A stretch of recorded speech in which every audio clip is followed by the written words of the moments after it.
Match பேச்சு on Kailash tax. Kishore, இன்னொன்னு, இப்போ இந்த ஸ்காட் போலண்ட பார்த்தா, ஸ்காட் போலண்ட் வந்து நீ என்ன மாதிரியான மைண்ட் செட்லயா வாழ்ந்துட்டு இருக்க அப்படின்ற மாதிரி தான் எனக்கு தோணுது. ஏன்னா மெயின் ஆப்ஷனா ஸ்காட் போலண்டே அவங்க வச்சுக்கிறதே கிடையாது. எப்பெல்லாம் ஹெசில்வுட் இந்த மாதிரி யாராவது ஒருத்தருக்கு இன்ஜுரினா தான் போலண்ட உள்ள கொண்டு வராங்க. அந்தாலும் வந்து கன்சிஸ்டன்டா போல் பண்ணி என்ன டாஸ்க் கொடுக்குறாங்களோ அதை ரொம்ப கனக்கச்சிதமா பண்ணிட்டு போயிடுற மாதிரி தான் தெரியுது. இன்னைக்கு கூட அந்த 4 விக்கெட் இந்த மேட்ச்ல ஃபர்ஸ்ட் இன்னிங்ஸ்ல 4 விக்கெட் எடுத்தது கன்சிஸ்டன்டா. இந்த சீரீஸ்ல எதுவுமே வந்து ஃபால்ட்டே இல்ல, ரொம்ப கன்சிஸ்டன்டா போட்டிருக்கிறது. இந்த டீம் மேன் அப்படிம்பாங்கல்ல, செல்ஃப்லெஸ்ஸா இருக்கிறது கொஞ்சம் அதிகப்படியான வார்த்தையா கூட இருக்கலாம், பட் பார்த்தா அப்படிதான் தெரியுது. இந்த மாதிரியான ஒரு மைண்ட் செட் தான் இங்க கொஞ்சம் பும்ராவை நம்ம பாக்குறோம். பும்ரா அப்கோர்ஸ் பிரைம் ஃபார்ம்ல இருக்கக்கூடிய பும்ரா கிட்ட நம்ம பாக்குறோம். பட் மத்தபடி ஆர்ப்பாட்டம் எதுவும் பெருசா இல்லாம வேலையை போக்கஸ்டா பண்ண மாதிரியான ஒரு ஆள் வந்து இந்தியன் டீம்ல மிஸ் ஆகுது அப்படின்னு தோணுது அவனுக்கு, லைக் போலன் மாதிரி. அது ரொம்ப கரெக்ட். இன்னைக்கு கூட யாரோ அதை பத்தி சொல்லியிருந்தாங்க. போலன் பார்த்தேன்னு வச்சுக்கோங்க, ஒயிட் பால் ஆடுறது இல்ல. ஐபிஎல்லும் போலன் வந்து ஆடுறது இல்ல, வெறும் டெஸ்ட் மேட்ச். அண்ட் போலண்டும் வந்து ஹேசல்வுட், நீ சொல்ற மாதிரி ஹேசல்வுட் இல்லைன்னா வந்து சீமரா வந்து உள்ள கொண்டு வராங்க. பட் ஆனா தி லெவல் ஆஃப் இம்பாக்ட் வந்து போலன் கிரியேட் பண்றது பாரு. கன்சிஸ்டன்டா இவ்வளவு விக்கெட் வந்து எடுக்கிற மாதிரி தான் போட்டுட்டு இருக்காங்க. அண்ட் பவுன்சர்ஸ் எல்லாம் நச்சுன்னு வந்து இறங்குது. ஸோ நீ ஓகே, நீ போலண்டோட கன்சிஸ்டன்சி பத்தி சொன்ன, பட் இத அடுத்த லெவலுக்கு எடுத்துட்டு போறேன்னு. ஸோ ஒரு பிளேயர் உள்ள வந்து தனக்கு கொடுக்கிற ரோலை கரெக்டா எக்ஸிக்யூட் பண்ணி சத்தம் கட்டாம அப்படியே வெளியில போறது அப்படிங்கிறது வந்து சில காலங்களா என்னுடைய ஒப்பீனியன் இது வந்து ஒரு மாதிரி அவுட் ஆஃப் ஃபேஷனா இருக்கு. லைக் ஓகே, வந்தா வேலை செஞ்சா கிளம்பிட்டான், இல்லைன்னா பெரிய வித்த இருக்கு அப்படிங்கிறது மாதிரி எனக்கு இன்னும் வந்து பார்க்கப்படுறதோ தோணுது. ஸோ ஒண்ணு அது. ரெண்டாவது வந்து அதே இதுதான், சாம் கான்சியஸ் தான் கொடுத்துருக்கிற வேலை வந்து நீ போயிட்டு வந்து காட்டடிக்கிற பிராயம் மாதிரி நீ சும்மா வந்து அடிச்சு விட்டுட்டு கிளம்பு, கேமை வந்து மாத்த முடிஞ்சா மாத்திக்கலாம், இல்லாட்டி உனக்கு அப்புறம் வரவங்க வந்து பாத்துக்கலாங்கிறது தான் சாம் கான்சியஸோட ரோல். பட் ஆனா அந்த சாம் கான்சியஸ்ங்கிற பையன் வந்து வந்து கிரௌட சியர் பண்றது தேவையில்லாம வந்து பும்ரா கிட்ட வந்து வம்பிழுத்து ரோடு போடுறான், தண்ணி கொண்டறான், சும்மா இருக்கிற சூப்பர் ஸ்டார் ஆக்கிட்டுங்கிற மாதிரி இதெல்லாம் வந்து நரேட்டிவ்க்கு வந்து நல்லா இருக்கு. ஓகே, சோ ஆல்தோ நீ கிரிக்கெட் ஆடுற அப்படின்னா உனக்குன்னு ஒரு பர்சனாலிட்டி இருக்கு, நீ சில விஷயங்கள் வந்து ஆன் ஃபீல்ட் பண்ற, உனக்குன்னு ஒரு மீடியம் மைலேஜ் வந்து இருக்கு, உன்னை பத்தி பேச முடியுது அப்படிங்கிற மாதிரி. ஆக்சுவலா உன்னோட ரோலை தாண்டி பிளஸ் என்ன அப்படிங்கிற பர்சனாலிட்டி வந்து பில்டப் பண்றதுக்கு வந்து அந்த மாதிரியான ஆட்கள் தான் வந்து இப்போ வந்து நிறைய லைம் லைட்டுக்கு வந்து வராங்கன்னு வச்சுக்கோங்க. சி, நீ இந்த வீடியோலயே வந்து கான்சியஸை பத்தி என்ன பண்ணாங்கிறதுக்கு இவ்வளவு நேரம் நம்ம வந்து பேசிட்டு இருக்கோம் இல்லையா? என்ன பண்ணிட்டான் பெருசா அப்படின்ற மாதிரி. இந்த மேட்ச் என்ன பண்ணிட்டேன், நாளைக்கு என்ன பண்ண போறான்னு தெரியாது, பட் ஆனா வந்து பேசிட்டு அந்த மாதிரிதான். அந்த கிரேட் கிரிக்கெட்டர் பாட்காஸ்ட்ல அந்த ரெண்டு ஆளுங்க வந்து பேசுவானுங்களா, அவன் வந்து டேய் தம்பி பொறுமடா, கடந்த 30 வருஷமா எல்லா ஆஸ்திரேலியுமே இந்த மாதிரி தாண்டா இருந்திருக்கோம், நாங்கெல்லாம் தேவையில்லாம போய் சண்டை கட்டுறது இதெல்லாம் தாண்டா பண்ணிட்டு இருந்திருக்கோம், ஆனா இப்ப யாரும் பண்றது இல்ல, உனக்கு என்ன வயசாச்சுன்னு சொல்லிட்டு போய் பும்ராட்ட வம்பிழுத்துட்டு இருக்கா அப்படிங்கிற மாதிரி பச்சையா திட்டி விட்டானுங்க. ஸோ அதாவது ஓகே, ரோலை கரெக்டா பண்ணிட்டு போறதுக்கு வந்து எப்பவுமே வந்து ஸ்டாட்ஸ் அதுதான் பேசும், அதுதான் வந்து வாய்ப்புகளும் வரும், அண்ட் அதுதான் வந்து இது. பட் ஆனா வந்து ஸ்டாட்ஸையும் தவிர பிளஸ் என்ன அப்படிங்கிறதே வந்து அது வந்து இந்த மாதிரி விஷயங்களுக்கு வந்து பேசுறதுக்கு வந்து நல்லா இருக்கு. ஒண்ணு சொல்றேன், என்ன அவார்டா தராங்கோ இப்படி நடிக்கிற அப்படின்ற டைலாக் தான் எனக்கு தோணுது. 19 years old வார்னரை பார்த்த மாதிரி. ஸோ அவன் அப்படிதான் இருந்தான் வார்னர். ஸோ கான்ஸ்டஸ் கிட்டத்தட்ட அந்த சைட்ல தான் மூல்ட் பண்ணிட்டு வராங்க. So let's see. அவன் ஒரு இன்ட்ரெஸ்டிங் கமெண்ட் பண்ணான் ஆக்சுவலி, அதை வந்து ஒரு ஆஸ்திரேலியன் மீடியா அவங்க கேப்சர் பண்ணியிருந்தாங்க. அவன் வந்து ட்ரெஸ்ஸிங் ரூம்ல he said that this series with India is like a great cricket and not international cricketன்ற மாதிரி. Okay, so that shows his attitude. But எவ்வளவு நாளைக்குன்றது தெரியல, போற வரைக்கும் ஓட்டிக்க வேண்டியதான் அப்படின்ற மாதிரி தான் அவனோட டிபிக்கல் குட்டி கிட்டுங்கிற மாதிரி ஆயிடுச்சு. இல்ல அவங்க இது வந்து அவங்க வந்து ஒரு என்டர்டெயின்மெண்ட் தான், அன்னைக்கு சொன்ன மாதிரி தான். ஆஸ்திரேலியன் மீடியா அண்ட் இது வந்து ஒரு என்டர்டெயின்மெண்ட்டா அவங்க கொண்டு போறாங்க. அந்த க்ரௌட் ஆகட்டும், அவங்க ஃபியூச்சர் பண்ற ஆர்டிகல்ஸ் ஆகட்டும், இல்ல கான்ஸ்டஸ் வச்சு அவங்க பில்ட் பண்ற ஸ்டோரி ஆகட்டும், அவங்கள பொறுத்தளவுக்கு இது வந்து ஒரு மிகப்பெரிய actually PGT is a very successful entertainment which is they have covered for last 1.5 months and monetary wise, coverage wise. So அவங்களோட game objective has fallen second than this. See, bonding பண்ணாத அட்ராசிட்டியா, bonding பண்ணாதா, Simon பண்ணாதா, இன்னும் எத்தனை பேர் list எடுத்தா பெருசா போகும். மைக்கேல் கிளார்க் போய் ஆண்டர்சன் கிட்ட உன் கையை உடைப்பேன்னு ஓப்பனா சொன்னதை விட இவன் பண்ணிட்டான். ஷேன்வான் லெஜெண்டா இருந்தாலும் எவ்வளவு வாய்க்காட்டாக்குறாரு. சோ அதெல்லாம் வந்து இன்னைக்கு ரிமெம்பரன்ஸ் வரப்ப ப்ராபபிலி நெக்ஸ்ட் பிஜிடி பார்க்கப்ப இந்த கான்ஸ்டன்ட் கேரக்டர் மேல வரலாம். மேபி இன்னைக்கு அந்த லாஸ்ட் பால் மொமெண்ட் தான். இப்பதான் பிஜிடியே சூடு பிடிச்சிருக்கு அப்படின்னு. இப்ப சூடு பிடிச்ச என்ன பிரயோஜனம், மேட்சே முடிய போகுது. காலம் போன காலத்துல கபி கபியாங்கிற மாதிரி ஆயிடுச்சு. சொல்லு ஒரே ஒரு விஷயம் மட்டும் சொல்லிடுறேன். அரவிந்த் சொன்ன ஒரு பாயிண்ட்டுக்கு ஜஸ்ட் ஒரு ஆட் ஆன் என்னன்னா, ஆஸ்திரேலியா as a நேஷன் வந்து ரொம்ப பெருசு அந்த கான்டினென்ட். பட் ஆனா வந்து அவங்களோட பாப்புலேஷன் ரொம்ப கம்மி. இந்த சென்ஸ் அவங்க வந்து வெரி வெரி ஃபியூ பாக்கெட்ஸ்ல தான் வந்து குடி இருக்காங்க. ஸோ அவங்களோட பாப்புலேஷன் எல்லாத்தையுமே போட்டேன்னா கிட்டத்தட்ட 1 ஸ்கொயர் கிலோமீட்டருக்கு மேல இருக்கிறவங்க வந்து 3 பேர் அது கீழே தான் வந்து இருப்பானுங்க. ஸோ விச் மீன்ஸ் இந்த பிஜிடி இந்த டெஸ்ட் சீரீஸ் அப்படிங்கறது வந்து இத்தனை மக்கள் ஒன்னா கூடுறதுக்கான சந்தர்ப்பமே அந்த நாட்டிலேயே கிடையாது. லைக் நம்ம ஊர் மாதிரி பொலிட்டிக்கல் ரேலிஸும் கிடையாது, எதுவும் கிடையாது. நம்ம ஊர்ல வந்து அழகர் ஆத்துல இறங்குறாரு அப்படின்னா மொத்த மதுரையும் வந்துடும். ஸோ ஒரு பாரியூர் தேர் திருவிழா அப்படின்னா வந்து மொத்த கோபியும் வந்துடும், சுத்துப்பட்ட எல்லா கிராமம் வரும். அந்த மாதிரி அவங்க ஒண்ணு கூடுறதுக்கான சந்தர்ப்பம் ரொம்ப கம்மி. அதனாலதான் வந்து இந்த டெஸ்ட் சீரீஸ வந்து இப்படி எழுதி எழுதி குவிக்கிறானுங்க அவனுங்க. பேசி தீர்க்கிறோங்கிற மாதிரி அவனுக்கு பண்றாங்க. இல்ல ஆக்சுவலி எனக்கு என்ன சர்ப்ரைசிங்னா, ஆஷஸ் ஓட வியூவர்ஷிப்பை விட இந்த வருஷம் எனக்கு தெரிஞ்சு பிஜிடியோட வியூவர்ஷிப் அதிகம் இருக்குன்னு நம்புறேன். அண்ட் பிஜிடி வந்து அவங்க இது ஒரு மிகப்பெரிய ஒரு ரைவலரியா செட் பண்ணிட்டாங்க. பட் அன்பார்ச்சுனேட்லி என்னன்னா, நீங்க 5th டெஸ்ட்ல தான் பாடி லைனே உள்ள என்டர் ஆறாங்க ஆஸ்திரேலியன் பவுலர்ஸ். ஏன்னா போன சீரீஸ்ல அஸ்வின் அனுமன் விஹாரி 3rd டெஸ்ட்லயே வாங்கினாங்க. புஜாரா அனுமன் விஹாரி அஸ்வின் இவங்கெல்லாம் பாடி லைன் தாண்டி அந்த ஆப்ஷனை முடிச்சிட்டு வேற என்ன ஆப்ஷன் தெரியாம துத்துனாங்க ஆஸ்திரேலியா போன சீரீஸ்ல. இந்த தடவை இதை வந்து நம்ம லஞ்சுக்கு முன்னாடியே பேட்ஸ்மேன் வீட்டுக்கு வரதுனால இந்த இவ்வளவு தேவை இல்லை அப்படின்னு நினைச்சிட்டாங்களா, இல்ல ஜெனரலாவே அக்ரெஷன் ஆஸ்திரேலியா கிட்ட கம்மி ஆயிடுச்சான்றதே ஒரு கொஸ்டின் மார்க் தான். ராஜு, இப்போ அரவிந்த் சொன்னதோட ஒரு விஷயத்தை நம்ம பொருத்தி பார்த்தா, இப்போ ஆஸ்திரேலியா வந்து பவுலர்ஸ் பயங்கர ஃபயரா பவுல் பண்ணுவாங்க அப்படின்னா, அப்கோர்ஸ் பிங்க் பால்ல மிச்சல் ஸ்டார்க் வந்து கொஞ்சம் அன்பிளேபிளா இருந்தது நம்ம பார்த்தோம். அப்புறம் அங்கங்க ரோஹித் சர்மா போல்ட் ஆனது உட்பட சில டெலிவரிஸ் வந்து கொஞ்சம் இவனோட பேட் கமின்ஸோடதும் கொஞ்சம் நல்ல டெலிவரிஸா இருந்தது. ஆனா அதை தவிர ரொம்ப நார்மலா பவுல் பண்ண மாதிரி தான் இருந்தது. இப்போ இந்த டெஸ்ட்ல பாடி லைனிங் போடுற மாதிரி ஒரு அட்டாக்கிங்கா பயப்படுற மாதிரியான ஒரு பவுலிங்கா வந்து தெரியல. ஜஸ்ட் பிகாஸ் நம்மளோட பேட்டிங் வந்து கொஞ்சம் கான்பிடன்ஸ் கம்மியாவும் கொஞ்சம் சொதப்பலாவும் இருந்ததால நம்ம ரியல் ஒரு ஃபைட்டுக்கு போகாமையே நம்ம அவங்க பாதி அளவு அக்ரெஷனோட பெர்ஃபார்ம் பண்ணும்போதே நம்ம சரண்டர் ஆயிட்டோமா? ஏன்னா அவ்வளவு டஃப் எல்லாம் ஒண்ணும் இல்ல, அன்பிளேபிள் எல்லாம் போடல, நம்மளால கொஞ்சம் சொதப்பிட்டாங்க அப்படின்னு தான் உனக்கு தோணுதா? ஆமா, ஆக்சுவலா நம்ம எதுனா நம்ம செகண்ட் டெஸ்ட்ல இருந்தே பாத்துட்டு இருக்கோம். இப்போ நம்ம முன்னாடி பேசின மாதிரி அந்த ஃபர்ஸ்ட் ஸ்பெல்லையே தாண்ட மாட்டேங்கிறாங்க இல்லையா? ஃபர்ஸ்ட் ஸ்பெல் முடியும் போதே 4-5 உள்ள போயிருது.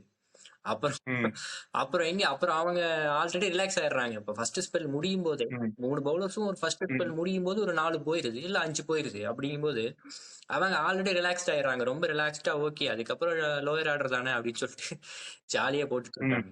நம்மளால அந்த ஃபர்ஸ்ட் ஸ்பெல்ல கிரைண்ட் பண்ணாம ஒரு ஃபர்ஸ்ட் ஸ்பெல்லே எல்லா விக்கெட்டையும் விட்டுட்டு அப்புறம் கடைசியில வந்து நம்ம டாப் ஆர்டர் வந்து நிதிஷ் ரெட்டிலாம் அவங்களுக்கு யாரும் தெரியாது, இப்பதான் புதுசா வந்திருக்காப்புல, அதனால சும்மா சரி ஆடட்டும் அப்படின்னு அவங்களும் விட்டுட்டு இருக்காங்க. சோ அதைத்தான் நான் பாக்குறேன். இது நம்ம எந்த எனக்கு தெரிஞ்சு அந்த ஜெய்ஸ்வாலும் அந்த ராகுலும் பில்ட் பண்ண அந்த இதை தவிர பார்ட்னர்ஷிப் தவிர எனக்கு தெரிஞ்சு டாப் ஆர்டர்ல பெரிய பார்ட்னர்ஷிப்பே வந்து உளுந்த மாதிரி நான் கவனிக்கல.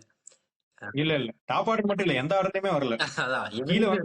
எதுலயுமே வாஷிங்டன் சுந்தர் நிதிஷ் ரெட்டியோட தான் ஒரு கன்வின்சிங்கான பார்ட்னர்ஷிப் அதுல. ஆமா, இப்போ சுந்தர் உள்ள வந்ததுக்கு அப்புறம் ஓகே பின்னாடி கொஞ்சம் நிறுத்துறாப்ல. பட் அதுக்கு முன்னாடி வந்து இப்ப ஜட்டு வந்ததுக்கு அப்புறம் ஓகே பரவாயில்ல, ஜட்டு வந்து ஓரளவு ஸ்டாப் பண்றாப்ல. நம்ம அந்த டாப் ஆர்டர் வந்து இஷ்யூ இருக்கிறதுனால அவங்க அந்த பாடி லைனை டார்கெட் பண்றதுக்கே வந்து இப்போ 5வது டெஸ்ட் ஆயிருக்கு. அதுவும் இல்லாம இப்ப இன்னைக்குதான் வந்து ஜட்டுவும் பண்ட்டும் வந்து ஒண்ணுமே பண்ண முடியல, என்ன போட்டாலும் கட்ட போடுறானுங்க அப்படிங்கிறது பார்த்ததுக்கு அப்புறம் அதுக்கப்புறம் தான் வந்து வீச ஆரம்பிச்சாங்க. சரி போடு, நம்ம யூஷுவல் வெப்பன் எடு அப்படின்னு சொல்லிட்டு பாடி லைனிங் போட்ட மாதிரி இருந்தது. ஏன்னா பண்ட்டும் வந்து ஒரு கட்டத்துக்கு மேல ரொம்ப கட்ட வச்சாப்ல, ரொம்ப அந்த இன்ஸ்டிங்க்ட கட்டுப்படுத்திட்டு ரொம்ப கட்ட வச்சாப்ல. அந்த செகண்ட் செஷன்ல பார்த்தோம் 25 ஓவருக்கு 50 ரன் தான் போயிருந்தது. சோ அப்படிங்கிறப்ப வேற ஆப்ஷன் இல்லாம பாடி லைன் போனாங்க. சோ அதான் நம்ம பெரிய அளவுக்கு இன்னைக்கு ரன்ஸ் போஸ்ட் பண்ணலனாலும் ஓரளவு அவங்க ரொம்ப ஈஸியான ஒரு பிளானோட வந்ததை நம்ம கொஞ்சம் மாத்தி விட்டுருக்கோம். அட்லீஸ்ட் அந்த கட்டை போட்டு வேற ஒண்ணு பண்ணுங்கடா அப்படின்னு சொல்லிட்டு அவங்கள நம்ம திருப்பி விட்டுருக்கோன்ற மாதிரி கூட எடுத்துக்கலாம். இன்னொன்னு, இப்போ இந்த ட்ரெஸ்ஸிங் ரூம் டாக்ஸுக்கே வருவோமே, அதுல அந்த பகுதோகையா வந்து எதுக்காக சொல்லப்பட்டதுன்னா, இது என்னோட நேச்சுரல் கேமு, இப்படிதான் ஆடுவேன் அப்படின்னு இனிமே சொல்லக்கூடாது, டீமுக்கு என்ன தேவையோ அதான் பண்ணணும் அப்படின்ற ஒரு டாக் வந்து சொல்லப்பட்டது. இப்போ நேச்சுரல் கேம்னு பார்த்தா பந்தோட நேச்சுரல் கேம் முழுசா அந்த டீமோட சிச்சுவேஷனுக்கு அடாப்ட் ஆச்சானா நம்ம அப்படி சொல்ல முடியாது. கட்ட போட்டான், நான் இல்லைன்னு சொல்லல. ஆனா மறுபடியும் ஒரு இடத்துல ட்ரிகர் ஆகி போங்கடா அப்படின்னு சொல்லிட்டு ஏறி ஒரு 6 பவுலர் ஹெட்டுக்கு மேல அடிச்சதா இருக்கட்டும். அப்புறம் அவுட் ஆனது கூட பாத்தீங்கன்னா ஒரு ரேஷ் ஷாட் தான், அது கூட கொஞ்சம் நீ கண்ட்ரோல்டா ஆடி இருந்திருக்காங்க. சோ ஒரு பிளேயரை அவனோட நேச்சரை விட்டு கம்ப்ளீட்டா டீமுக்கு அடாப்ட் பண்ணணும்னா மேபி ஒருத்தர் 2 பேர் அப்படி இருப்பாங்க. மேபி டிராவிட் மாதிரி ஒருத்தர் சொல்லலாம், ரகானே, புஜாரா, இந்த மாதிரி சில பேர் சொல்லலாம். எல்லா பிளேயருமே டீமுக்கு அந்த சிச்சுவேஷன் என்னவோ அதுக்கு தான் பிளே பண்ணணும் அப்படிங்கிறது பிராக்டிகலி பாசிபிளா? இல்ல, எனக்கு தெரிஞ்சு அது பிராக்டிகலி பாசிபிள் இல்லைன்னு தான் நினைக்கிறேன். ஏன்னா இப்போ நம்ம அந்த டிராலேயே பார்த்தோம். அந்த டிராலேயே என்ன பண்ணாங்க அப்படின்னா, அந்த 5th டே வந்து ரொம்ப கட்ட போறேன்னு சொல்லிட்டு ரொம்ப கட்ட போட்டு எல்லா பாலையும் ஸ்ட்ரோக் வச்சு எல்லா பாலையும் பிச்சுக்குள்ளேயே தடவை பார்த்து கடைசியில விக்கெட் தான் போச்சு.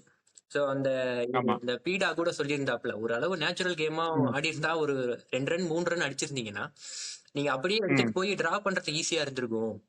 நீங்க வந்து ரொம்ப டிஃபென்சிவ் ஆடுறேன் அப்படிங்கிறதுக்காக, டிஃபென்சிவ்னா ரொம்ப எல்லா பாலையும் கட்ட வச்சுட்டு எல்லா பாலையும் தடுத்துட்டு அந்த ஷெல்லுக்குள்ளேயே மாட்டிட்டு இருந்தா அப்ப ஒண்ணுமே பண்ண முடியாது. அப்ப ரிஷப் பண்ட் மாதிரி ஆளுன்னா வந்து கண்டிப்பா அந்த நேச்சுரல் கேமே வந்து கோ ஆஃப்டர் த பவுலிங் தான். அப்போ சோ அப்படி இருக்கும்போது நம்ம ரொம்ப அதை கட்டுப்படுத்தி ரொம்ப இது பண்ணோம் அப்படிங்கும்போது அது கண்டிப்பா ஒர்க் அவுட் ஆகலான்னு தான் நான் நினைக்கிறேன். ஏன்னா 1-2 பேருக்கு ஓகே. இப்போ இவங்க யாரு ஆஸ்திரேலியாலயுமே யாரு டிஃபென்ஸ் ஆடுறாங்க அப்படின்னா லபுஷேனும் ஸ்மித்தும், அவங்கதான் டெஸ்ட் பிளேயர்ஸ், ப்ராப்பரா அவங்கதான் டிஃபென்ஸ் ஆடுறாங்க. அக்ரெசிவா தான் ஆடுறாங்க. இப்ப நம்ம ஹெட்ட போய் டிஃபென்ஸ் ஆட சொன்னோம்னா என்ன ஆகும் அப்படின்னா தெரியாது. சில சமயத்துல ஓகே ரொம்ப சிச்சுவேஷன் டிமாண்ட்ஸ் அப்படிங்கிற போது வைக்கலாம். பட் கொஞ்ச நேரம் நிறுத்திட்டு அதுக்கப்புறம் அட்டாக் போறதுதான் வந்து ஒரு நல்ல ஸ்ட்ராட்டஜியா இருக்கும்னு நான் பாக்குறேன். ஆக்சுவலா நேச்சுரல் கேமுக்கு ரொம்ப அகைன்ஸ்டா ஆடும்போது கண்டிப்பா ஒரு கட்டத்துக்கு மேல கடுப்பாகி கண்டிப்பா இந்த மாதிரி தூக்கி அடிச்சு அவுட் ஆக தான் செய்வாங்க. சோ அப்ப என்ன ஆகும் அப்படின்னா அந்த நின்ன டெலிவரிஸும் வேஸ்ட் ஆகி தேவையில்லாம ஒரு மாதிரி 2 சைடும் இல்லாம ஒரு மாதிரி போற மாதிரி இருந்த மாதிரி தான் இருந்தது ஆக்சுவலா. ஓகே கிஷோர், இப்போ நேச்சுரல் கேம் பத்தி அதிகமா பேசுறாங்கன்னா மேல இருக்கிற பிளேயர்ஸ் வந்து ஒரு நல்ல இன்னிங்ஸை ஸ்டார்ட் பண்ணி கொடுக்கறது இல்ல. அப்கோர்ஸ் ஜெய்ஷ்வால் வந்து ஆன் அண்ட் ஆஃபா ஒரு 50, 100 இதெல்லாம் வந்துட்டு தான் இருக்கு. ஆல்மோஸ்ட் சிலதெல்லாம் நியரிங் 100 இல்லையா, 80+ அப்படின்னாலே கொஞ்சம் அதை நீ கன்சிடர் பண்ணிக்கலாம். இப்போ KL ராகுல் வந்து நல்ல ஒரு ஸ்டார்ட் இருக்கு, பட் விக்கெட் போயிடுது. ஆனா ரோஹித் சர்மா அண்ட் கோலி வந்து கம்ப்ளீட்லி ஒண்ணுமே பண்ண முடியறது இல்லை, அவங்களால பெரிய அளவு கான்ட்ரிபியூட் பண்ண முடியறது இல்லை. ஸோ பிரச்சனை வந்து டாப் ஆர்டர்ல இருக்கிற இவங்க ஆடாதனாலதான் மத்தவங்களுக்கு என்ன பண்றதுன்னு தெரியாம நீ உன்னோட கேம் ஆடு, இல்ல உன்னோட கேமை தள்ளி வச்சுக்கிட்டு டீமுக்காக ஆடு அப்படிங்கிற மாதிரி கன்ஃபியூஷன் போகும்போது ரன்ஸ் பெருசா அடிக்க முடியாம போயிடுதா. திரும்ப திரும்ப அந்த 200, 220 இந்த ரேஞ்சிலேயே வந்து மாட்டிக்குது. கீழே யாராவது ஒருத்தர், இப்ப நிதிஷ் ரெட்டி மாதிரி யாராவது ஒருத்தர் ஒரு மேட்ச்ல ரைசிங் டு த அகேஷன் வரும்பொழுது நமக்கு ஒரு லிஃப்ட் கிடைக்குது. சோ இப்போ நேச்சுரல் கேம் அப்படின்றதா இல்ல ஒவ்வொரு பிளேயரும் மினிமமா இவ்வளவு கான்ட்ரிபியூட் பண்ணி ஆகணும் அப்படின்ற மாதிரியான ஒரு பாயிண்ட்டுக்கு வர்றது கரெக்டா இருக்குமா? நீ சொல்ல 2 விஷயத்தை தவிர இன்னும் ஒரு விஷயம் இருக்கு. சோ அவங்க இருக்கிற ரோல் வந்து அது it demand certain kind of maturity and சில சிச்சுவேஷன்ல திரும்ப திரும்ப வர மாதிரி இருக்கும். ஃபார் எக்ஸாம்பிள், நீ வந்து middle order to tail and order அப்படின்னா நீ மேட்ச் முடிக்க வேண்டிய சந்தர்ப்பங்கள் கண்டிப்பா வந்துதான் சேரும். அந்த ப்ரெஷர் வந்து இருந்துட்டு தான் இருக்கும். நீ வந்து ஓபன் பண்ற அப்படின்னா வந்து ரோல் டிமாண்ட்ஸ் தட் நீ வந்து செட் பண்ணி கொடுக்கணும், நீ வந்து அக்ரெசிவா பண்ணணும். ஏன்னா நீ சச்சின் சேவாக் இறங்கும் போது கொலை நடுங்குவாங்க எல்லாரும். சேவாக் வந்து மெர்சிலஸா வந்து நீ நீ என்ன வேணா போடு, அடிப்பேன், அதுதான் எனக்கு அதான் தெரியும், நீ என்ன வேணா பண்ணு நான் அடிப்பேன் அப்படிங்கிற மாதிரிதான் வந்து சேவாக் வந்து டீல் பண்ண. அந்த எப்ப 2002 சம்திங் நியூசிலாந்து சீரிஸ் போவாங்க, எல்லாரும் அவுட் ஆயிட்டு இருப்பாங்க, அதுல வந்து சேவாக் மட்டும் செஞ்சுரி போடுற அந்த சீசன்லாம் யோசிச்சு பாரு. சோ 3 விஷயங்கள். ஒண்ணு, நேச்சுரலா வந்து நீ வந்து நீ வந்து அட்டாக் பண்ணி இது பண்ற என்ன அப்படிங்கிறது வந்து ஒரு எலிமெண்ட். அண்ட் ரெண்டாவது, ரோல் டிமாண்ட் பண்ற ரோலுக்கான கேமை நீ விளையாடுறியா. 3, சிச்சுவேஷன் என்ன மாதிரி வந்திருக்கு, அந்த சிச்சுவேஷனுக்கு அடாப்ட் ஆறியா அப்படிங்கிற இந்த 3 வேரியபிள்ஸ் கலந்த பேலன்ஸ் தான் வந்து ஒரு பேட்ஸ்மேன் எடுத்து அதை முன்னாடி கொண்டு போகணும் அப்படிங்கிற மாதிரியான இதை வந்து நான் பாக்குறேன். ஸோ கிளியர்லி இந்தியன் டீமுக்கு வந்து ரோல் என்ன டிமாண்ட் பண்ணுது அப்படிங்கறத வெகு சிலர் தான் பண்றாங்க. அண்ட் செகண்ட்லி வந்து உன்னுடைய நேச்சுரல் இன்ஸ்டிங், இன்ஃபேக்ட் கோலியே வந்து கோலியோட நேச்சுரல் இன்ஸ்டிங்கே வந்து to go after the bowler, அந்த கவர் டிரைவ் ஆடுறது எல்லாமே வந்து அக்ரெசிவா தான் வந்து it is approaching the ball. அதுதான் ஒர்க் ஆயிருக்கு. இது ரொம்ப டெலிகேட்டான பேலன்ஸ். ஸோ இதை வந்து கரெக்டா எடுத்துட்டு போறது வந்து பிளேயரும் புரிஞ்சுக்கணும், கோச்சும் எடுத்துட்டு போகணும். இந்த 3 வேரியபிளோட காம்பினேஷன் தான் நான் பாக்குறேன். ரைட். புதுசா ஒரு ஆள் உள்ள என்ட்ரி கொடுத்திருக்கிறத பாத்தியா? யார் இது? ஆஸ்திரேலியால இருந்து ஒருத்தன் ஸ்ட்ரைட்டா வந்த மாதிரி ஒருத்தன் உள்ள என்ட்ரி ஆயிருக்கான்னு நிறைய பேர் ஷாக்கிங்கா பாப்பாங்க. வெல்கம் அனீஷ். கிஷோர், நீ அனீஷ் கிட்ட ஏதாவது கேள்வி கேட்க விரும்புறியா நம்ம பேசுனதை ஒட்டி? அனீஷ், இந்த சாம் கான்ஸ்டஸ்னு ஒரு ஒரு ஒரு குட்டி பீப்பர் ஒருத்தர் வந்து வந்திருக்காரு, அவரை பத்தி என்ன நினைக்கிறீங்கன்னு கொஞ்சம் சொல்லுங்க. எனக்கு தெரிஞ்சு அவனை இதுக்கு மேல 19 இயர்ஸ் ஓல்டுன்னு சொல்றதை நிறுத்திக்கலாம். 19 இயர்ஸ் 90 எதா இருந்தாலும் அவன் 19 இயர்ஸ் கிட்ட 19 இயர்ஸ் கிட்டுன்றான். 19 இயர்ஸ் கிட்டுன்னா அவனை ஏன் விளையாட கூப்பிட்டு வீட்லயே வச்சுக்கோங்க, பெருசானதுக்கு அப்புறம் வந்து விளையாட்டும். கிரவுண்டுக்குன்னு வந்தாச்சுன்னா பிளேயர் அவ்வளவுதான், எதா இருந்தாலும் ஆடிட்டு போட்டுதான். ஏதோ அவன்கிட்ட போய் முறைச்சா 19 வயசு பையன்கிட்ட முறைக்கிறான், அவன் சின்ன பையன், அவன் அப்படித்தான்னா சின்ன பையனையும் விளையாட விடுறீங்க. சின்ன பையன் கூட விளையாட வேண்டியதானே, ஏன் இந்த கேமுக்கு வரணும்? கேமுக்குள்ள வந்தது. பட் அவன் ஆட்டிடியூட்னு பார்க்கும்போது கொஞ்சம் எனக்கு என்ன தோணுதுன்னா, மொத்த ஆஸ்திரேலியன் பிளேயர்ஸ் அவனை ஏதோ பலிகடாக்குற மாதிரி தோணுது ஒரு சில சமயத்துல. அவனை முன்னாடி நிறுத்தி வச்சுட்டு இவங்கள பின்னாடி நின்னுட்டு வந்தா ஓகே, வரலன்னா அடி அவனுக்கு தான் விட போகுதுன்ற மாதிரி இப்பயே அவனை முடிச்சுட்டலான்ற பிளான்ல கூட இருக்காங்களான்னு தோணுது. எனக்கு தெரிஞ்சு இப்போ இதுல கவாஜாக்கு மட்டும்தான் ஒரு மாற்று கருத்து இருக்கும்னு நினைக்கிறேன். ஏன்னா முதல்ல கோலி கூட முறைக்கும் போதும் கவாஜா தான் உள்ள போய் சமாதானப்படுத்தி கூட்டு வந்தது. இன்னைக்கு பாத்தீங்கன்னா இவன் போட்ட சீனுக்கு பலிகடா ஆனது கவாஜா தான். டேய், நான் பேசாம தான்டா இருந்தேன், ஏன்டா படுத்துறீங்க அப்படின்ற மாதிரி. உனக்கு ஹெல்ப் பண்ண வந்ததுக்கு என்ன காவு கொடுத்துட்டேன்ற மாதிரி பண்ணி விட்டான். அவன் பாட்டு டைம் வேஸ்ட் பண்ணி ஒரு ஓவர் முடிச்சுட்டு போலான்னு பாத்துட்டு இருக்கும்போது தேவையில்லாம அந்த சிச்சுவேஷனை ஹீட்டப் ஆக்கி விட்டு விக்கெட்ட போய் இப்போ மொத்த பிரச்சனை அவன் மேல போயிடுச்சு. இப்போ ரோஹித்தை உட்காந்து வச்சது ஓகே அப்படின்னு சொன்னேன். இப்போ கோலி 11ஸ்ல இருக்கிறத நம்ம பாக்குறோம். ஏன்னா இந்த சீனியர் பிளேயர்ஸ் ரெஸ்ட் பண்ணணும் போது இவங்க 2 பேரை தான் ஓபனாவே எல்லாரும் சொன்னாங்க. இப்போ கோலி உள்ள இருக்கிறது ஓகேவா, இல்ல கோலியும் ரெஸ்ட் பண்ணி இருந்திருக்கணுமா? அது எனக்கு புரியாத புதிராதான் இருக்கு. 4 வருஷமா அப்படியே தான் ஆடுறான் ரோஹித். இந்த 2 சீசன் இந்த 2 சீரீஸ்ல பண்ண பர்ஃபார்மன்ஸ் தான் நம்ம தலைவர் கிட்டத்தட்ட 3 வருஷமா பண்ணிட்டு இருக்காரு. ஆனா இப்பயும் கோலி பத்தி யாரும் பெருசா பேசல. ரோஹித் ஆனா பேசுனாங்க, பண்ட பத்தி பேசினாங்களே ஒழிய கோலி வந்து பெருசா பேசல. Outside off stump out ஆறான், அவ்வளவுதான், வந்தா சுத்தா ரிப்பீட் அப்படியே அந்த கான்வர்சேஷன் அதோட ஸ்டாப் ஆயிருது. பட் தூக்குன்ற மாதிரி எனக்கு தெரிஞ்சு யாரும் கோலிக்கு மேல இந்த ரோஹித் மேல காமிச்ச அக்ரெசிவ் யாரும் எனக்கு தெரிஞ்சு கோலி மேல காமிக்கல. லாஸ்ட் 3-4 இயர்ஸா காமிக்கல, இனி காமிப்பாங்களான்னு தெரியல. அது ஏன் அவங்கள ஸ்டாப் பண்ணுது அப்படின்னு தெரியல. இல்ல, அரவிந்த் வந்து போன சிட்டிங்லயே அதை ரொம்ப ஸ்ட்ராங்கா சொன்னா, இந்த தாட்டி வந்து அவனை கொஞ்சம் தனிஞ்சு பேசு அப்படிங்கிற மாதிரி கூட்டிட்டு வந்திருக்காங்க. அவன் போன இதுலயே அவன் தான் சொன்னான், அஸ்வின் கோலி எலிட்டுன்னா அஸ்வின் எலிட்டு தான், பும்ரா எலிட்டு தான், அப்புறம் அவங்களுக்கு ஒரு நியாயம் இவங்களுக்கு ஒரு நியாயமாங்கிற மாதிரி அப்பயே போன சிட்டிங்லயே வந்து சொல்லிட்டு இருந்தான். கரெக்டா, அதான் அப்படி இருக்கிற மாதிரி தெரியல. ஆனா அவனுக்கு ஒரு தனி, கோலிக்கான ஒரு தனி ட்ரீட்மெண்ட் தனியா இருந்துட்டே தான் இருக்கு. அது எவ்வளவு கோச் வந்தாலும் சரி, யார் வந்தாலும் சரி, கம்பீர் வந்தாலும் கோலிக்கு அந்த மாதிரி ரோஹித்தை காமிச்ச அக்ரெஷன் கண்டிப்பா காமிக்க முடியாதுன்னு தான் நினைக்கிறேன். ரவிசாஸ்திரியே சொல்லும் போது ரோஹித் டைம் முடிஞ்சது, கோலி இன்னும் 3 வருஷம் விளையாடலாம் தான் சொன்னா. அப்படி பட் அதை எப்படி மூவ் பண்ணி சொன்னான்னு தெரியல. 2 பேர் பர்ஃபார்மன்ஸ் ஒரே மாதிரி தான் இருக்கு. இங்க மட்டும் ஒருத்தர் உடம்பு கிளம்புல, இங்க ஒருத்தருக்கு இன்னொரு 3 வருஷம்னா அது என்னன்னு புரியல, அது என்ன கோட்டான்னு தெரியல. ஜெமினி கார்த்திக் மாதிரி தான், மேட்டுக்குடி ஜெமினி கார்த்திக் மாதிரி ஒரு ரிலேஷன்ஷிப்னு நினைக்கிறேன். கைலாஷ் சொல்லு. இதுல ஒரு இப்ப நீ சொன்ன பாயிண்ட்டுக்கு நேற்றுக்கு கம்பீர் ஒரு ஒரு இன்ஃபரன்ஸ் கொடுத்துருப்பான். அந்த பாயிண்ட்டை தான் நான் கொண்டு வரணும்னு நினைக்கிறேன். மீடியா கிட்ட இந்த யங்ஸ்டர்ஸ் பத்தி நீங்க கொஞ்சம் நல்லா எழுதுங்க அப்படின்ற மாதிரி ஒரு இன்டர்வியூல சொல்லி அந்த இன்டர்வியூல வரும். You people should write more about youngsters, about S F E or girl youngsters are playing அப்படின்னு, விச் இஸ் இன்டைரக்ட்லி சேயிங் அடுத்த கோலியை உருவாக்குங்க நீங்க பிரஸ் அப்படின்றத தான் நான் இன்ஃபர் பண்ணிக்கிறேன். சி ஆக்சுவலி இது இது பேசலாம், இது ஒன்றும் தப்பு கிடையாது. இந்த கேமுக்கு ஒரு வியூவர்ஷிப் கொண்டு வரணும். அந்த வியூவர்ஷிப் கொண்டு வர பர்சன்ஸ் யாரு அப்படின்றது வந்து ஒவ்வொரு காலகட்டத்துல ஒவ்வொரு செட் ஆஃப் பிளேயர்ஸ் கொண்டு வந்தாங்க. இப்ப ஐபிஎல் வந்து as a fan base, as a பிரான்ச்சைஸா உள்ள வருது. பட் இன்டர்நேஷனல் கிரிக்கெட்னு வரப்ப ஒரு செட் ஆஃப் பிளேயர்ஸ், ஒரு ஸ்டார்டம் வந்து தேவைப்படுது எல்லா கண்ட்ரிக்கும், எல்லா டீமுக்கும். ஓகே, கோலி இன்ட்ரடியூஸ் ஆன பீரியட்ல சச்சின், சேவாக், தோனி இவங்க 3 பேரும் பிரைம்ல இருந்தாங்க. At different layers of prime. ஒருத்தர் பீக் அவுட் ஆறது, ஒருத்தர் பீக் பீரியட்ல என்டர் ஆறது. செலிபிரிட்டி கல்ச்சர் இருக்கக்கூடாதுன்னு நினைக்கிற candidate is Gambhir. Okay Kishore, இப்போ nobody is bigger than the game அப்படின்னு சொல்லுவாங்க, எல்லாத்துலயுமே பொதுவா சொல்லப்படுறதுதான்.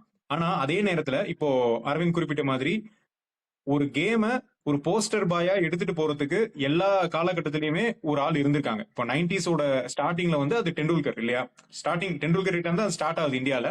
அதுக்கப்புறம் அடுத்தடுத்து ஆட்கள் வந்துட்டே இருக்காங்க. இப்போ லாஸ்டா பார்த்தா விராட் கோலி தான் டெஸ்ட் கிரிக்கெட்டை வந்து பயங்கரமா ஒரு ரொம்ப பேஷனேட்டா அக்ரஷனா கொண்டு போனது இந்தியால அப்படின்ற மாதிரி ஒரு நேம் இங்கிலாந்துல ஆஸ்திரேலியால விளையாடுனதெல்லாம். இப்போ Virat Kohli not in a good phase அப்படி இருக்கு.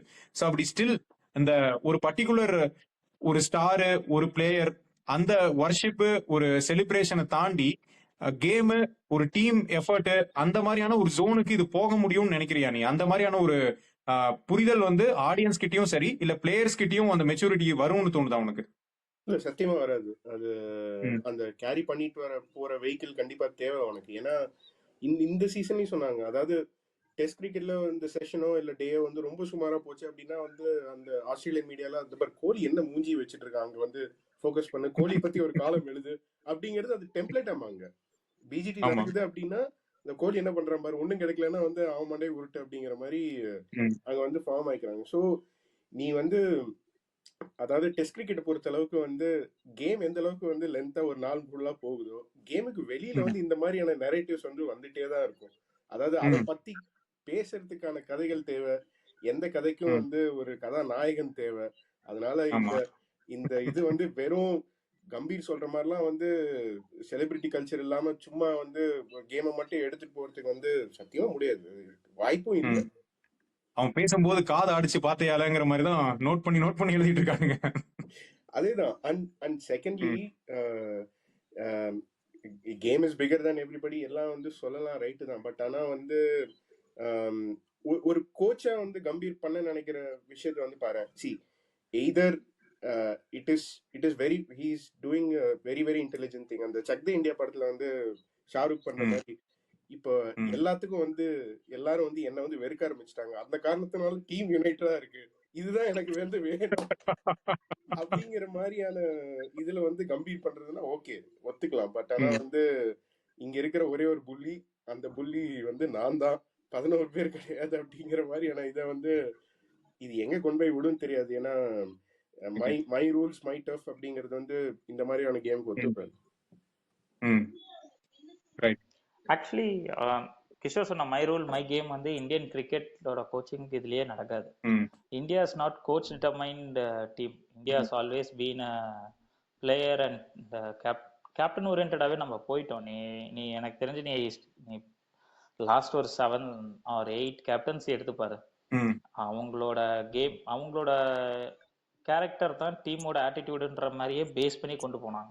ஓகே, ஃபார் எக்ஸாம்பிள் நீ கங்குலி எடுத்தீங்கன்னா கங்குலி ஒரு ஆட்டிடியூட், அதை பேஸ் பண்ணி வந்த டீம் அது. தோ டிராவிட் அப்படி இல்லைனாலும் பட் அந்த ஃபைட்டிங் ஸ்பிரிட் வந்து டிராவிட் டிஃபெண்ட் பண்ணி 1.5 நாள் கட்ட போட்டு இருந்தா அந்த ஃபைட்டிங் ஸ்பிரிட்னு சொல்லுவாங்க. உடனே தாதாவோட கேப்டன்சி அப்படின்னு போய் நிற்கும். இப்ப அதுக்கு முன்னாடி சச்சின் வந்து ஆடினப்ப ஒரு பீரியட்ல அவரால் பெர்ஃபார்ம் பண்ண முடியாத ப்ரெஷர், எனக்கு அந்த ப்ரெஷர் தேவையில்லைன்னு சொல்லப்ப டீமும் அதே மாதிரி தான் இருந்துச்சு. அப்போ அதை அக்செப்ட் பண்ணிட்டு அவங்க போயிட்டாங்க. அதுக்கு முன்னாடி அசருதீன் இருந்த பீரியட்ல பாத்தீங்கன்னா அது வேற மாதிரியான ஒரு கேம். அது வந்து பவர்ஃபுல் கேம்னு சொல்றதா இல்ல என்னன்னே தெரியாது. அது வந்து ஏன்னா எல்லா அந்த யூனிட்ல எல்லாரும் நல்லா ஃபீல்டிங் பண்ணுவாங்க. அசர்தனும் நல்ல குட் கேட்சர். அந்த ஒரு ட்ரெண்ட் செட்ல அப்படியே போச்சு. ஒரு இன்ட்ரெஸ்டிங் விஷயம் எனக்கு இது எவ்வளவு தூரத்துக்கு உண்மைன்னு தெரியல. பட் ஸ்குவாட் செலெக்ஷன்ல ஒரு captain doesn't have a very huge say than the selectors. நம்ம ஒரு பர்சனா வந்து இந்த என்டையர் ஈவெண்ட் நடக்கிறதுல ஒரு முக்கிய புள்ளி இன்னும் வாய் திறக்காம இருக்காரு. அவர் யாருன்னா mister Ajit Agarkar, the chief selector. சம்பந்தமே இல்லாம இந்த 5 டெஸ்ட் கூடயும் ஸ்குவாடு கூடயும் போய் இந்த ஊமகுசம்பன் வேலை பாக்குறதுல கொஞ்சம் எனக்கு கிளாடின்னு தான் நினைக்கிறேன் ஆளு.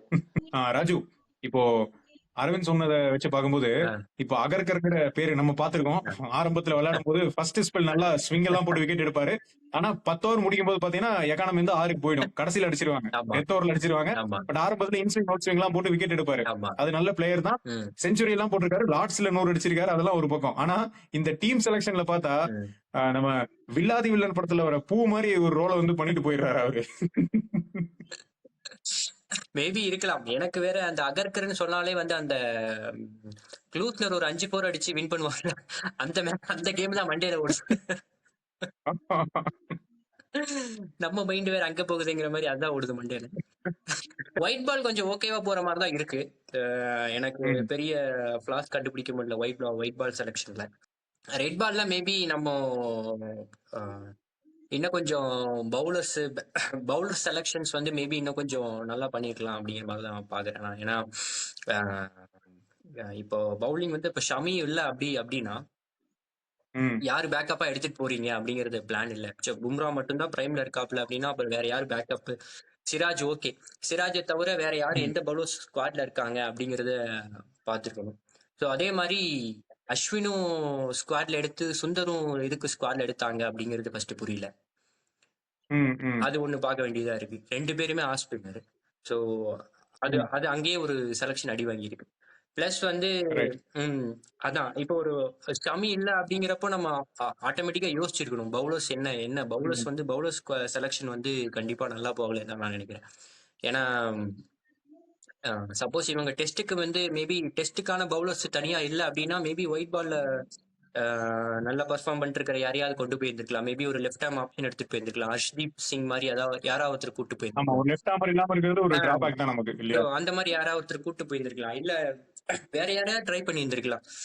இப்ப பிரசீத் கிருஷ்ணால ஒரு 4 வருஷமா டீம்ல இருக்காப்ல. அது எதுக்கு கொண்டு போறாங்கன்னா எதுக்கு விளையாடுறாங்கன்னு தெரிய மாட்டேங்குது. இப்ப எத்தனையோ வருஷத்துக்கு அப்புறம் இப்பதான் பிளேயிங் லெவன்லயே வராப்லன்னு நான் நினைக்கிறேன். எனக்கு தெரிஞ்சு பிளேயிங் லெவன்ல பார்த்த மாதிரி எனக்கு ஞாபகமே இல்லை. ரொம்ப வருஷமா ஸ்குவாட்ல இருக்காப்ல, விளையாடுறதும் இல்ல. நெட் பவுலரையாவது யூஸ் பண்றீங்களா இல்லையா, என்னையா பண்றீங்க அப்படிங்கிற போயிட்டு இருக்கு. எனக்கு பிரசீத் கிருஷ்ணா பார்க்கும்போது கொஞ்சம் ஃபாஸ்டா போடுற வெங்கடேஷ் பிரசாத் மாதிரியே இருக்கு. அந்த மாதிரியான ஒரு இம்பாக்ட் தான் ஏற்படுத்துறாரு அப்படின்னு. சரி, நாளை தெரியும். எல்லாருமே 140 பிளஸ் டச் பண்ற மாதிரி இருக்காங்க அப்படின்னா ஒரு ஸ்விங் ஜெனரேட் பண்ற மாதிரி பவுலர்ஸ் ஏதாவது ஒன்று ட்ரை பண்ணிருக்கலாம். ஒரு தீபக் சஹார் மாதிரி, இல்ல புவியாவது கூட் பண்ணிருக்கலாம். ஸோ புவி வந்து வயசாயிருச்சு அப்படின்னா யாராவது ஒரு ஸ்விங் ஜெனரேட் பண்ண பவுலர்ஸ் யாராவது அந்த மாதிரி ஏதாவது ஒன்று ஆப்ஷன் எடுத்துருக்கலாம் அப்படிங்கிற மாதிரி தான் இருக்கு. ஸோ டெஸ்ட் செலக்ஷன் பார்க்கும்போது கண்டிப்பா வந்து சில குறைகள் இருக்கு எனக்கும்.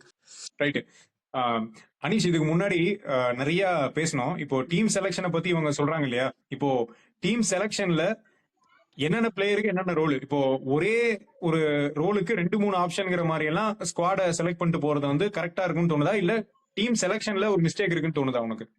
கண்டிப்பா எனக்கு தெரிஞ்சு இந்த கலவரத்துக்கு காரணம் அஜித் அகர்கர் தான். தனியா விட்டுறவே கூடாது. எனக்கு தெரிஞ்சு இந்த டெஸ்ட் டீம்ல அனுப்பிச்ச 15 பேர்ல யாரை பார்த்தாலும் எனக்கு தெரிஞ்சு இது ப்ராப்பர் டெஸ்ட் பிளேயர்ன்ற மாதிரி எனக்கு தெரிஞ்சு யாருமே இல்ல. எல்லாருமே அவங்க அப்படியே லாஸ்டா அந்த T20 ஓடி மிக்ஸ் பண்ணி அதுல இருந்து ஒரு 15 மெம்பர்ஸ் எடுத்துட்டு நீங்க போய் விளையாடுங்க நினைச்ச மாதிரிதான் இருக்கு. யாருமே இதுல டெஸ்ட் பிளேயரா அப்படின்னு பார்த்தா யாருமே கிடையாது. எனக்கு தெரிஞ்சு இதுக்கு முன்னாடி சீரீஸ்ல நமக்கு பெருசா ஹெல்ப் பண்ணது ரஹானே, புஜாரா, அவங்கள ஒரு 20% கான்ட்ரிபியூட் பண்ற மாதிரி கூட ஒரு பிளேயர் யாருமே கிடையாது. அதே மாதிரி இப்ப யாராவது உள்ள இறங்குறாங்கன்னா, இப்போ ஒரு பிளேயர் உள்ள போய் ஆட போறான்னா அவனுக்கு என்ன ரோல்ன்றதும் அவங்களுக்கு ஒரு கிளாரிட்டி இல்லாம தான் போய் ஆடுறாங்களான்னு தோணுது. இப்ப நான் போய் டிஃபெண்ட் பண்ணுமா இல்ல அட்டாக் பண்ணுமா என்ன பண்ணணும்னே தெரியாம உள்ள போயிட்டு உனக்கு எப்படி பால் வருதோ அதை பொறுத்து நீ எதாவது பண்ணிக்கோன்னு சொல்லி அனுப்பிச்சுட்ட மாதிரிதான் இருக்கு.